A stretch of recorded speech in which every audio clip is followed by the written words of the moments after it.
Today I'll be reading The Shamer's Daughter by Lene Kaabernol. Chapter 1. The Shamer's Brat.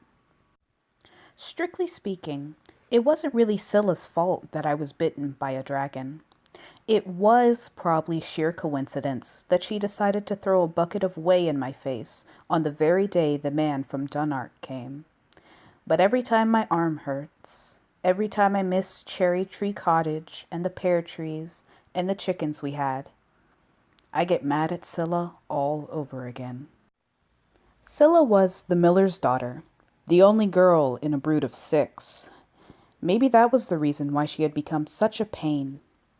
Every time Scylla wanted something, a slice of honey bread, a silk ribbon perhaps, or a new set of Prince and Dragon markers, well, all she had to do was flutter her eyelashes and make her voice all syrupy. Her eyes were periwinkle blue, and she had the most charming dimples when she smiled. Her dad was putty in her hands, and if anybody teased her or thwarted her in some way, she complained to a couple of her brothers. They had all worked in the mill practically from the time they could walk, and they thought nothing of tossing around sacks of grain as if they were filled with feathers.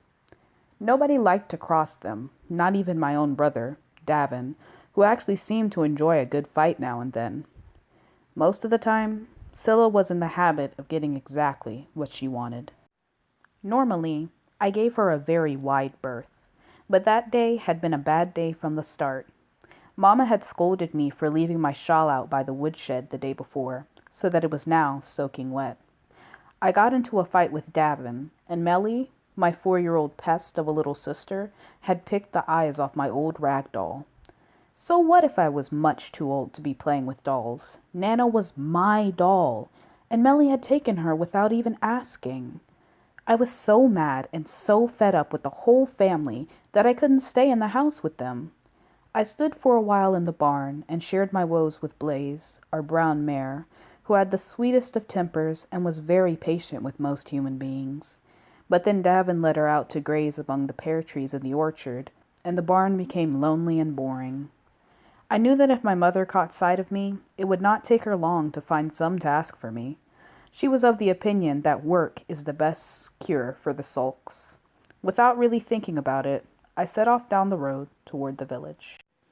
Birches is not a big town, but we do have a smithy, an inn, and the mill, run by Celia's parents, not to mention 11 different houses and farms of varying sizes. And then there are the places like Cherry Tree Cottage, some distance from the village, yet somehow still a part of it. In almost all the houses were families, and almost all the families had children, some of them as many as 8 or 10.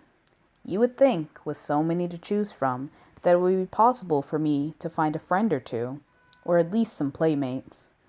But no, not me, not the Shamer's daughter. 2 years ago, I could still sometimes play with Sasha from the inn, but then it became more and more difficult for her to look me in the eyes, and after that, things became kind of difficult. Now she avoided me completely, just like everyone else. So, having walked about a mile through mud and gusty winds to reach the village, I had no idea what to do there. I rarely went there anymore, except to run a few errands for Mama, and I ended up standing indecisively in the village square, trying to look as if I had merely stopped for a minute to catch my breath. Janos Tinker went by with his handcart, waving at me, but not quite looking. At the smithy, Rickert was shoeing the miller's great gelding. He called my name and wished me a good afternoon, but stayed bent over his work the whole time. And then big fat drops of rain started to spatter the gravel, and I could no longer pretend to be basking in the sun. I headed for the inn, possibly just out of habit. The main room was nearly empty. A lone guest was having a meal, a big bear of a Highlander from up the Schuyler range. Probably he had taken summer work as a caravan guard and was on his way home now. He cast a quick and curious glance my way, but even without knowing me, he instinctively looked away, avoiding my eyes. Behind the counter, Sasha's mother was wiping glasses. "Hello, Dina," she said politely, her eyes strictly on the glass she was polishing. What can we do for you? What would she do if I said, look at me? But I didn't, of course. Is Sasha in? I asked instead. No, I think she is over at the mill. She jerked her chin in that general direction, still without looking at me. I think that is where things really started to go wrong. I could feel this harsh and bitter anger building inside, an anger fed by all those downcast eyes and backs so casually turned against me. I knew. I knew that it would be so much easier for them if I simply stayed away. But I hadn't asked for the damned shamer's eyes. I couldn't help being my mother's daughter. I still remember vividly how I cried when Sasha would no longer play with me. What's wrong with me? I had asked my mother. There is absolutely nothing wrong with you, she said. You've inherited my gift, that's all. She seemed both proud and sad. I wasn't proud, just lonely and miserable. And if I could have torn her so-called gift out of myself, I would have done it. Torn it out and cast it away, there and then and without hesitation. Unfortunately, that wasn't possible. I had my gift, and I was stuck with it. If I hadn't been so very angry, I might just have gone home. But a bitter sort of defiance was rising in me. So they would like for me to keep out of their way. So it would be so much easier for everyone. But what about me? Didn't I have a right to be here? Someone to talk to? Someone to be with? It wasn't that much to ask, was it? So with my defiance burning like a hot lump in my throat, I strode across the square and onto Mill Street. Did you want something, Dina? Asked Eddie Miller when she saw me. She was busy getting the laundry off the line before the rain soaked it again. I'm looking for Sasha, I said. I think they're all in the hay barn, she answered indistinctly, her mouth full of clothes pegs. And of course, she kept her eyes firmly on her sheets and shirts and never once looked at me. I crossed the yard and ducked in through the barn doors. The space inside was wrapped in gloom, but they had carved some turnip lanterns and stuck candles in them, making them look like glowing skulls. It looked cozy and scary all at once. On top of the hay cart, Scylla sat enthroned, a pink sheet around her shoulders and a crown of ox-eye daisies on her gold blonde hair. The rest of the girls were ranged in a semicircle around her, and in the middle stood Sasha, the miller's old felt hat on her head, trying to remember all 12 stanzas of My Love, He Was a Traveling Man. She was well into the 7th and doing badly. She got stuck twice, and when she finally got going again, she had the 7th and the 8th all mixed up. They were playing Court the Princess, and of course, Scylla was the princess. If I knew her at all, she would somehow make the tasks she set her suitors so impossible that no one else would ever get a shot at the throne. The courters started to boo and wolf whistle at poor Sasha, and Scylla grandly told her unlucky suitor to go away and return some other day. Then she caught sight of me, and the grand manners crumbled a little. What are you doing here? I've come to pay court to the princess, I said. What else? You're not invited, Scylla snarled, and studied her fingertips in a way that was designed to make it look as if it was simply beneath her dignity to look at me. Tell me, Sasha, do you recall us inviting the shamer's brat? Sasha mumbled something, staring at the ground, and I lost my temper. You may think you're a Princess Scylla, I said indignantly, but you behave like a louse. Her head came up, and she nearly looked at me. I'll give you louse, you... But she brought herself up short and seemed to reconsider. No, I'm sorry, she resumed. Maybe we are being unfair. Dina, if you really want to, you're welcome to play. A gasp of disbelief went through the group. I, too, had some difficulty in understanding the sudden change of heart. Generosity was not Scylla's strong suit. Do you really mean that? I can play? Wasn't that what you wanted? Yes. All right, fine. Pay court to me. Maybe that was all she wanted. Me on my knees in front of her. It galled me a bit. But it had been ages since I had played with anyone but Davin and Melly, and a bit of groveling seemed a small price to pay. I unbuttoned my cape and threw it across one shoulder to make it look more like a knight's mantle. Sasha tossed me the felt hat without raising her eyes at all. O gentle princess, lily white, look with favor upon this night. I intoned the way I was supposed to. I favor no man until he hath proved his worth for all to see, replied Scylla, continuing the chant. My wit, my skill, my strength, my nerve, command you, for I beg to serve. The trials I demand of thee are hard indeed, and numbered 3, of which the first my knight shall be. Scylla drew out the last words as if stalling for time, but I could tell by her smile that she had already made up her mind. Singing all 12 stanzas of my love he was a traveling man, standing on one leg, blindfolded. Thea, lend her your scarf. It is harder than it sounds, standing on one leg with a blindfold on. Luckily, the scarf was not too tight, and by squinting down the side of my nose, I could see the straw of the barn floor and retain some sense of up and down. And I have a much better memory than Sasha. My love, he was a traveling man, as fine a tinker as God ever made. He mended every pot and pan, but broke the heart of many a maid.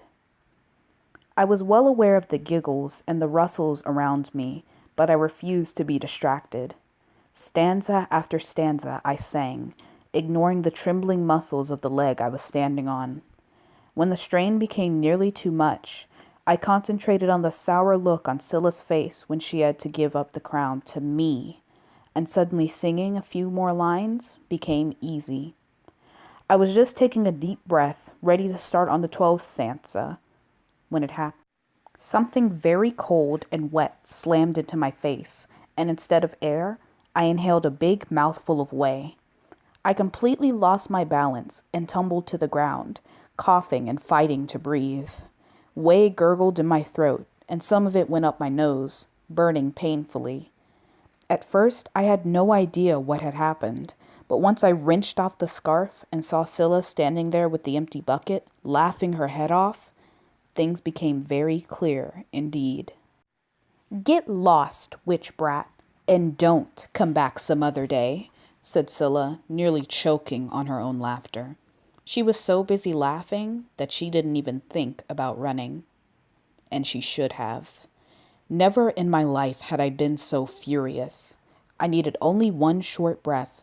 Then I was on my feet, and then on her. She keeled over backward and fell flat on her back, with me astride her chest. I held her face between my hands, and then I took my revenge. Look at me, you vain little peahen. Look into my eyes. She didn't want to. She screamed and wept, trying to close her eyes, but I had her, and I had no intention of letting her go. Look at me, I hissed once more, and she seemed to lose the will to resist me. The periwinkle blue eyes slid open and stared into mine. You are self-centered and spoiled, I whispered. It was no longer necessary to raise my voice. She could hear my words as clearly as she heard her own thoughts.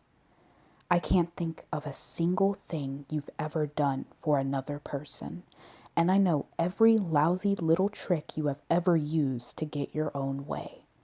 I know how you got that ring you're wearing. I know how you made Sasha give you her favorite blue ribbon. I know how you lied to your brothers to make them beat up Crazy Nate. What had he ever done other than follow you around because he thought your hair was pretty? Nothing, Scylla. You lied. You are so petty, so mean, so low and wretched that it makes me sick to look at you. I know it all, Scylla. I know you. And I did. I really did. As I sat there on her chest, whispering into her face, I knew every mean thing she had ever done. And though she screamed and kicked and writhed as if she were drowning, there was no way out for her. I forced her to see herself, and I forced her to be ashamed at what she saw. One of the other girls tried to push me off her, but I only had to turn my head and look at her to make her leap back as though I were spitting acid in her direction. You are so wretched, Scylla, I repeated, slightly louder. And if you think any of your court here really like you for your own sake, you are so wrong. I got up. Scylla stayed on the floor, weeping so hard that anyone would have thought I had taken a whip to her. And you lot, I continued, you're not much better. You who come here to pay court to Princess Scylla just because you're scared of her, or because you want something from her, or because you like her petty schemes. Go ahead, play your little games, but do it without me. I have had my fill of you. I looked around the circle, but the only eyes to meet mine were the eerily glowing gaze of the turnip lanterns. My anger flickered. This was not at all what I had wanted. This was not the ending I had hoped for. But right now, it seemed the only thing I could do was walk away from them. Before I reached the barn doors, one of them swung open, and Scylla's father appeared. "What do you think you're doing?" he yelled. "Scylla, what happened?" Scylla just sobbed on, making no other reply. Then the miller caught proper sight of me, and he wasted no time in deciding who was to blame. "You devil's spawn, what have you done to her? If you've hurt my Scylla, I barely touched," but I had no time to finish my sentence. He slapped me so hard across the cheek that the sound echoed in the glooming space of the barn. "Your kind don't need to touch," he snarled. "Run on back to your witch of a mother, and if I ever catch you hurting my Scylla again, shamer or no, I'll whip the living daylights out of you, even if I have to pull a sack over your head to do it." I could barely stand. My head was buzzing from the slap, and there was a rusty taste of blood in my mouth from where I had bitten my tongue. But I knew better than to ask for sympathy. I straightened and walked out, tall as I could, trying to look as if I cared not one bit for any of them. Not Scylla, not Sasha, nor any of the others. I strode off into the rain without looking back. Walking the mile or so back home took a while. It took me even longer to steel myself to face my mother. It wasn't just that my green wool cape and my shirt and apron all stank to high heaven from the way. It was more that, well, I didn't think she would be terribly pleased at what I'd done. I felt so miserable, so lonely. Davin had friends. Melly had friends. Everybody thought she was so cute. Why was it that I seemed doomed to have no one other than my family? I ended up in Blaze's stall again. It is amazing how comforting it is to be near a big, warm animal who doesn't care whether you have shamer's eyes or not. I leaned against the soft brown neck and cried a bit as the last of the daylight slowly waned. A soft glow crept around the edges of the door, and then suddenly, Mama was there, holding the lantern we use when we have to go outside at night. "Dina?" she called softly. "Why are you standing here in the dark?" She raised the lantern to get a better look at me. "What happened?" She raised the lantern to get a better look at me. "What happened?" Lying to my mother is, of course, a hopeless task. Keeping something secret is nearly as impossible. So I told her most of it, and she guessed the rest. When I was done, she looked at me for a while. She did not scold me. She merely waited until I knew that what I had done was wrong. Then she nodded. "What you have is a gift," she said, "and a power, not to be abused." She reached into her apron pocket and held something out to me. "Here. I've been waiting to give you this, and I think the time has come." It was a pendant, a round pewter circle decorated with a smaller circle of white enamel, with a still smaller blue circle inside it. It wasn't glittery or beautiful. It had no shiny silver chain or anything, just a round black leather thong fitting like a noose around my neck. But I knew it was a very special thing all the same. Mama had one almost like it, except the inner circle on hers was black rather than blue. "Why do you want me to have this?" "Because you're my apprentice now." "Your apprentice?" "Yes. Starting tomorrow, I shall begin to teach you how to use your gift, and how and when not to use it." "I don't want to learn to use it," I said rebelliously. "What good does it ever do?" "When something has been stolen, or when some man or woman has hurt another, perhaps even killed, that is when they send for the shamer. There are people in this world who are capable of doing evil without feeling much shame. And there are people so good at hiding their shame, even from themselves, people who can think up 1,000 excuses until they actually believe they have a right to hurt, steal, or lie. But when they come face to face with me, they can no longer hide, not from themselves, nor from others. Most people possess some sense of shame. And if I come across one of the very few who don't, well, I can make them ashamed if I have to. Because I have a gift that I have learned to use. A rather unusual gift that you also have. "But I don't want it." It came out in a sob, heartfelt and anguished. "Oh, child, it is hard sometimes. And you have been awakened so very early. But there is a need for our gift, and I find I cannot wish you did not have it. Even if it means I'll never have any friends? Even if it means no normal person will ever be able to look into my eyes?" She drew me into her arms, rocking me gently back and forth. "It isn't that they can't. They just don't want to.